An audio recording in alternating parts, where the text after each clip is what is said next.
If you're finding it hard to find time to exercise, stay tuned.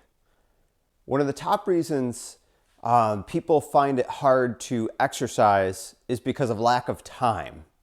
So back when my wife and I were dating, we would do workouts together, and one time I remember we were doing a workout and I was thinking, this isn't taking too long, we're having a good time, and I looked over and I was like, hey, at least this isn't one of my 2-hour workouts. And she looked at me. It had been 2 hours. Yeah, she was not impressed with my time management skills. Fast forward to the future, I have a full-time job. We now have 2 toddlers, and earlier on, I had like a 45 to 60-minute commute to and from work every day. So needless to say, did not have 2 hours a day to work out anymore. I found myself having to turn to circuit training. This is not the circuit training where you go from machine to machine to machine. This is functional exercise circuit training. Feel free to look at our 7 essential exercise series where we go over things like squats, deadlifts, lunges, pushing, pulling, all the big compound exercises that work most muscle. So with these circuits, we want to use compound exercises where we work multiple joints and multiple muscles at once. So think, instead of a triceps extension, you're doing a push-up or a bench press or an overhead press. That way, instead of just working triceps, you're working the chest, shoulders, and triceps all in one exercise. So some cons to circuit training are you're not going to become an elite endurance athlete, and you're not going to become an elite strength athlete. Reason being that the fatigue that you accumulate in a circuit will not let you use enough weight to lift heavy to become a really, really strong athlete. Likewise, we don't see as much of strength negatively impacting cardio, but you're not going to build a ton of super stamina that you would need to become an endurance athlete. For the average Joe, who cares? Some pros to circuit training like this are that they are time efficient.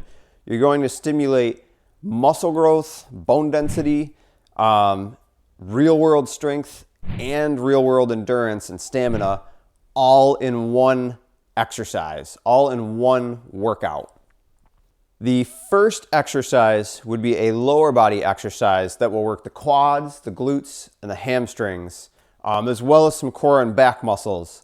So this is where you would do some type of a squat. It could be some type of a deadlift, or some type of a lunge. So those are the 3 categories.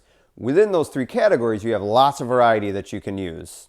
So feel free to scale it to your level, with or without load.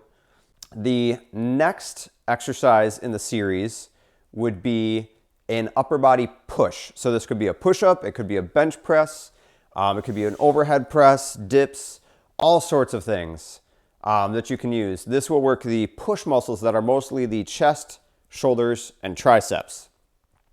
The third kind of category in the circuit are pulling exercises. This is an upper body pull, like a rowing, chin-ups, pull-ups. If you can't do chin-ups and pull-ups and you have access to a gym, you can do pull-downs where you have the bar overhead and you're pulling it down to you. These exercises are going to work your lats, your rear delts, and your biceps and your grip muscles. The fourth category can be either core, if you want to work on more core strength, like ab work, back work, stuff like that. Or you can do cardio, which is where I kind of veer most people more towards the cardio, because we get the stamina, we get the fat burning, we get the metabolic health that we need so much in America.